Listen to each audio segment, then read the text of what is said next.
Hello বন্ধুরা, কেমন আছো তোমরা সবাই? আশা করি অনেক অনেক ভালোই আছো। আর তোমাদের ভালোবাসায় আমিও অনেক ভালো আছি, কারণ তোমরা আমাকে যে পরিমাণে ভালোবাসা দিয়েছ এবং সাপোর্ট দিয়েছ তা আমি কোনোদিন ভুলতে পারবো না। তাই তোমাদেরকে মজা দেওয়ার জন্য আবারও একটি নতুন গল্প নিয়ে হাজির হলাম। গল্পটি শোনার মতো, আশা করি তোমাদের দাঁড়িয়ে যাবে এবং তোমরা হাতের কাজ করতে সবাই হেডফোন নিয়ে বসে যাও। যদি আমার গল্প শুনে মজা পাও তাহলে অবশ্যই আমার চ্যানেলটি সাবস্ক্রাইব করবে। তো চলো বন্ধুরা, আমরা কথা না বাড়িয়ে আসল গল্পে চলে যাই। আমার স্বামী রোজ শহর থেকে বাড়ি আসার সময় আমার জন্য পান নিয়ে আসতো, আর আমি সেটা খুব ভালোবেসে খেয়ে নিতাম। কিন্তু কেন জানি না, তারপর আমি অজ্ঞান হয়ে যেতাম। সকালে যখন জ্ঞান ফিরত তখন আমার সব পোশাক ভিজে থাকত। একদিন আমি ওর নিয়ে আসা পানটা ফেলে দিই আর অজ্ঞান হয়ে যাবার ভান করে শুয়ে থাকি।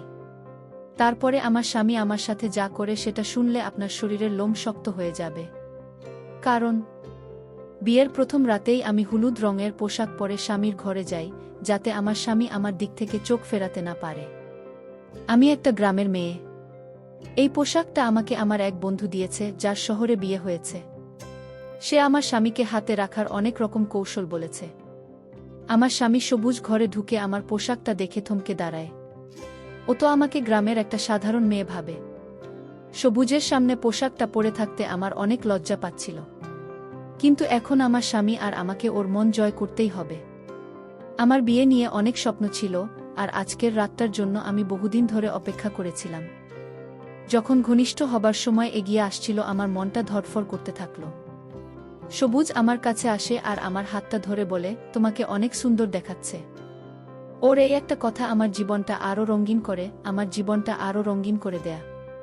সবুজ তার পকেটের ভেতর হাত দেয়। আমি ভাবলাম ও হয়তো আমাকে বিয়ের প্রথম রাতে কোনো উপহার দেবে। কিন্তু ও যখন পকেট থেকে কাগজের মতো কি বের করল, আমি অবাক হলাম। আমি দেখলাম ওর হাতে একটা পানের কৌটো। সবুজ সেই কৌটোটা খুলে আর বলে, আজ বিয়ের প্রথম রাতে আমি নিজের হাতে তোমাকে মিষ্টি পান খাওয়াবো।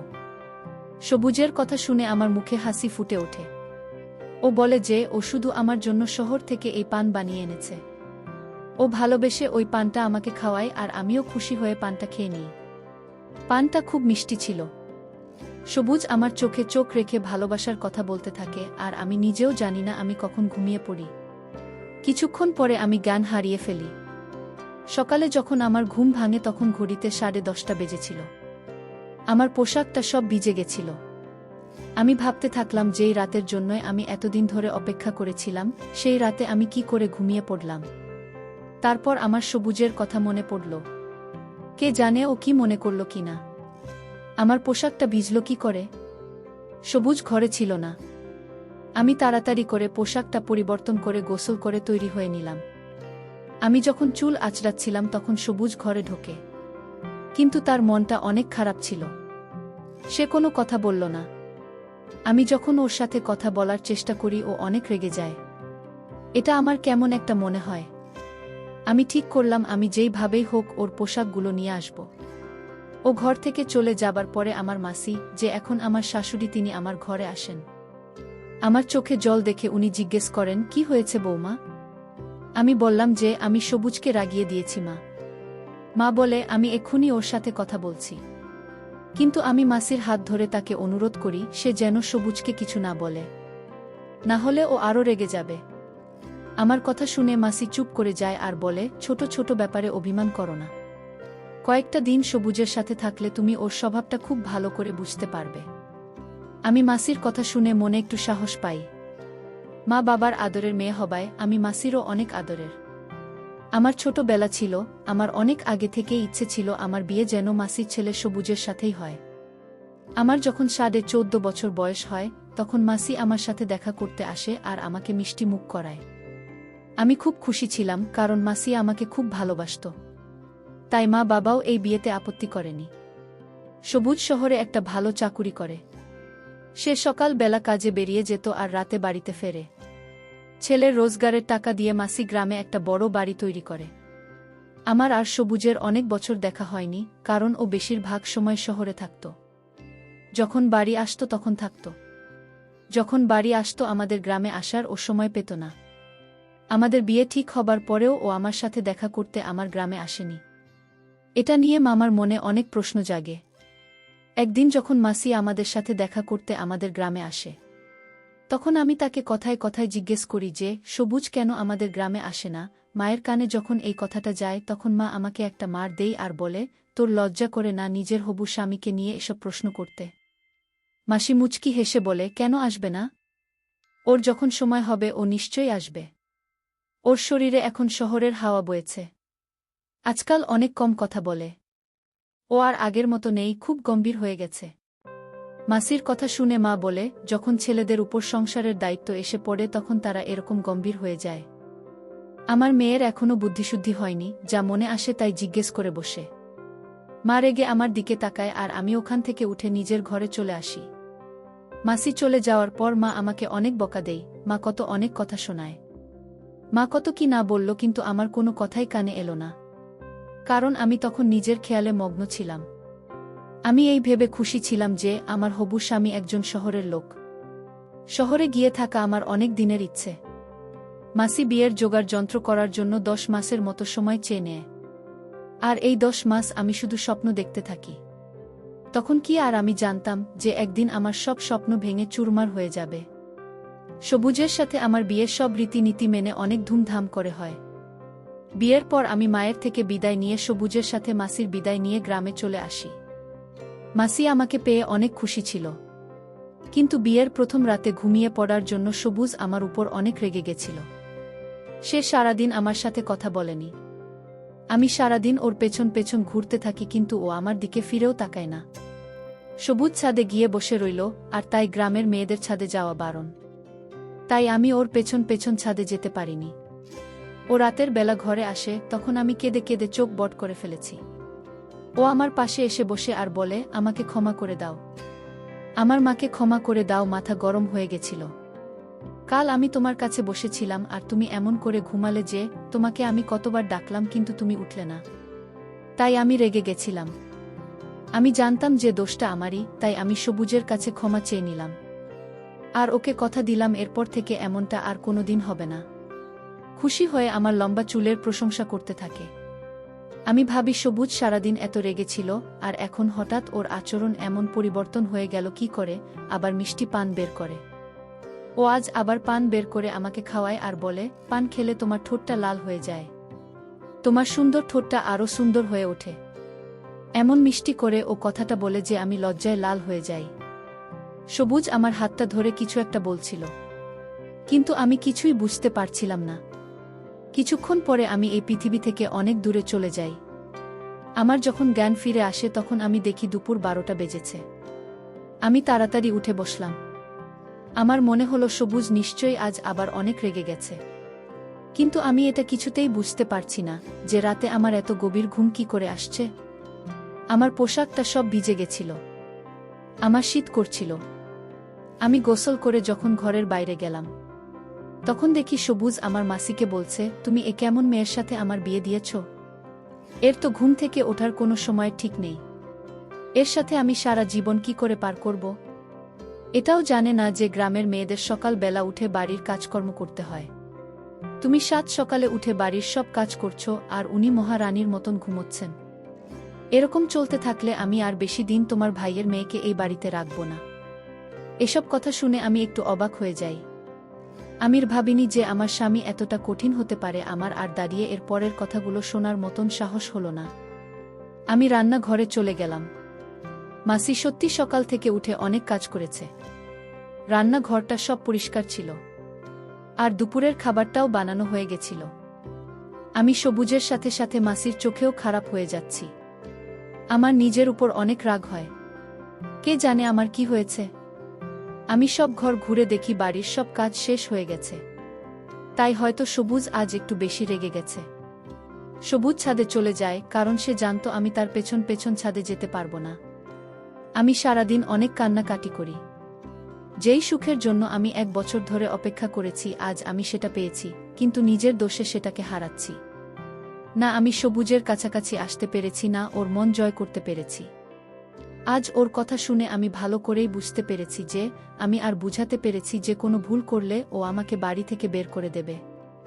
গ্রাম থেকে বারবার আমার মায়ের ফোন আসছিল। মা বলছিল 6-7 মাসের জন্য আমার বাপের বাড়িতে গিয়ে থাকতে। বিয়ের নিয়ম অনুযায়ী বিয়ের পর মেয়েদের 7 দিনের জন্য তাদের বাপের বাড়ি গিয়ে থাকতে হয়। কিন্তু আমি যেতে চাইছিলাম না, কারণ সবুজ আমার উপর এমনিতেই রেগেছিল। তার উপর যদি আমি বাপের বাড়ি চলে যাই, তাহলে ও হয়তো আর কোনো দিন আমার সাথে কথা বলবে না। রাতের বেলা সবুজ ঘরে আসে। আমিও অবাক হয়ে ঘরে আসি। আমিও চুপ হয়ে গেলাম এই দেখে যে ও হঠাৎ এত ভালো কি করে হয়ে গেল। আমার পাশে বসে আমাকে জিজ্ঞেস করে, তোমার মা কেন ফোন করেছিল? আমি সব কথা ওকে বলি। ও বলে, ভালো কথা, তুমি চলে যাও, না হলে তোমার মা বলবে আমি তোমাকে যেতে দিচ্ছি না। কাল থেকে আমার অফিস শুরু হয়ে যাবে। আমি ভোরবেলা বেরিয়ে যাব আর রাতে বাড়িতে ফিরব। তুমি 1 সপ্তাহ ওখানে পার করে এসো, আর মাকেও তোমার সাথে নিয়ে যাও।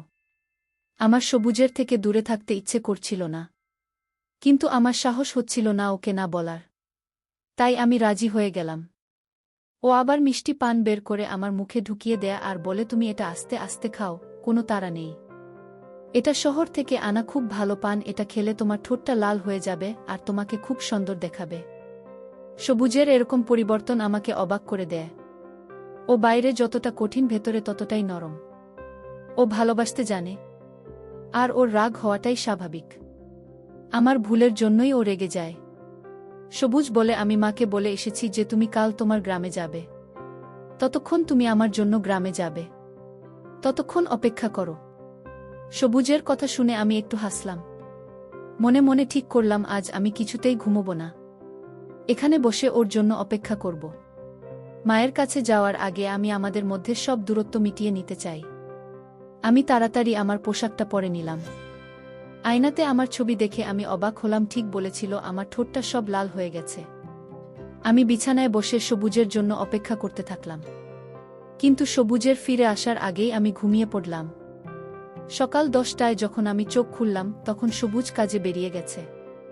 ও অনেক ভোরবেলা বেরিয়ে যেত, কারণ শহরে পৌঁছতে 2 ঘন্টা সময় পার হয়ে যেত। আমার খুব কান্না পাচ্ছিল। আমার বিয়ের 1 সপ্তাহ হয়ে গেল, কিন্তু এখনও আমি সবুজের সাথে কোনো সম্পর্ক তৈরি করতে পারিনি। ওর রাগ হওয়াটাই স্বাভাবিক। আমি বুঝতে পারছি না আমার পোশাকগুলো এত ভিজে গেল কি করে। আমি যখন ঘর থেকে বেরিয়ে এলাম তখন দেখলাম মাসি গ্রামে যাওয়ার জন্য তৈরি হয়ে বসে আছে। মাসি আমাকে দেখে বলে, সবুজ তো বেরিয়ে গেছে, এখন আমাদেরকে গ্রামের জন্য রওনা দিতে হবে। আমি মাসির সাথে গ্রামে রওনা দিলাম, কিন্তু আমার মনটা সবুজের সাথে শহরে চলে গেছিল। আবার আমার ওর সাথে 7 দিন পরে দেখা হবে। আমার বাড়ির লোকেরা আমাকে দেখে অনেক খুশি হয়। সবথেকে বেশি খুশি হয় আমার ছোট বোন। সারা গ্রাম জেনে গেছিল যে আমি বাড়িতে এসেছি। তাই গ্রামের মহিলারা এক হয়ে আমাকে দেখতে আসে। আমাদের এক প্রতিবেশীর মেয়ে আনিতার বিয়ে ছিল। সে আমার অনেক ভালো বান্ধবী ছিল। আর গ্রামে এসে আমি তার বিয়েতে অনেক আনন্দ করি।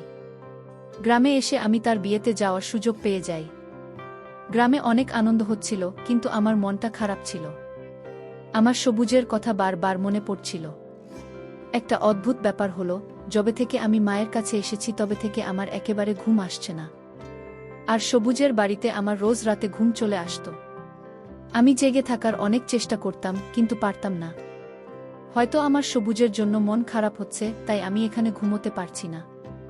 হলুদ মেহেদি পরানোর দিন আমাদের পাড়ার মাসির ছেলে ফিরোজ শহর থেকে আসে ছেলে ফিরোজ বোনের বিয়ে দেখতে। সে ছোটবেলা থেকেই এই গ্রামে যাতায়াত করত। সে আমাকে দেখে আমার পিছন পিছন ঘুরতে থাকে। তার চোখ সব সময় আমার উপরে ছিল, আর এটা মনে হয় আমার মাসিও লক্ষ্য করেছিল। আমার অনেক ভয় পাচ্ছিল। এমনিতেই এখন সবুজ আর আমার সম্পর্ক ভালো নয়। তার উপর যদি মাসি এসব দেখে তাহলে আমার আর ওই বাড়িতে জায়গা হবে না। তাই আমি বিয়ে বাড়ি ছেড়ে নিজের বাড়িতে ফিরে আসছিলাম।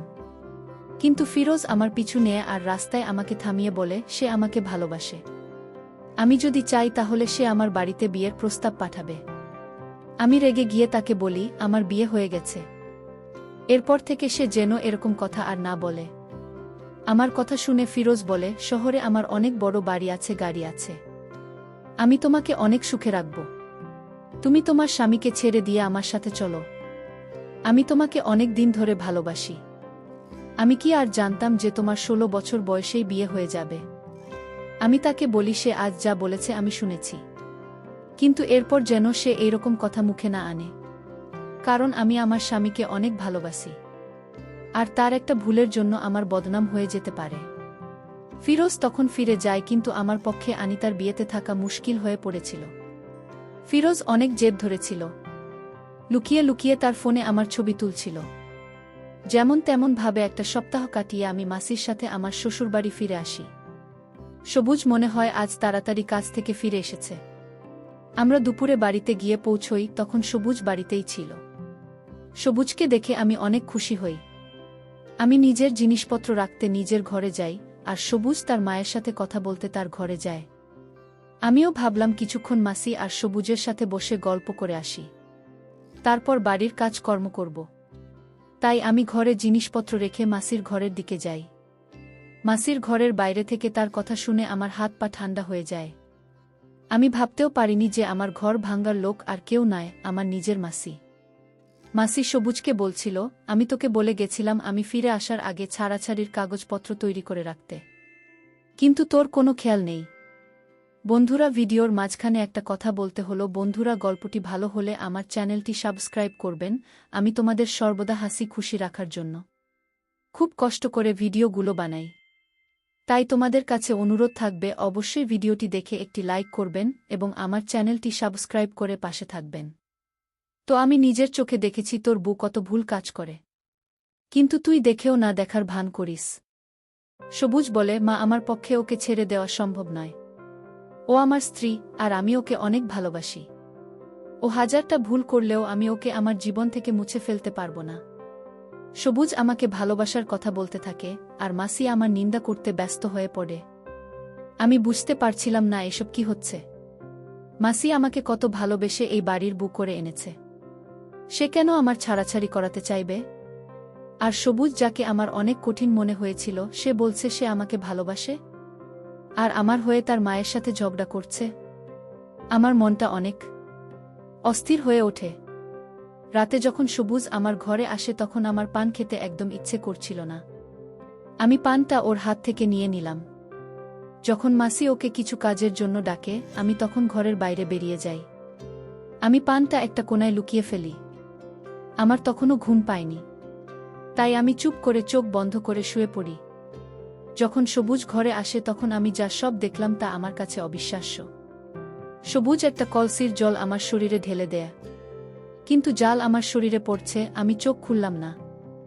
আজ আমি সব ব্যাপারটা বুঝতে চাই। সবুজ কারুর একটা নাম ধরে ডাকে আর তাকে বলে, ভেতরে এসো। ও অজ্ঞান হয়ে গেছে।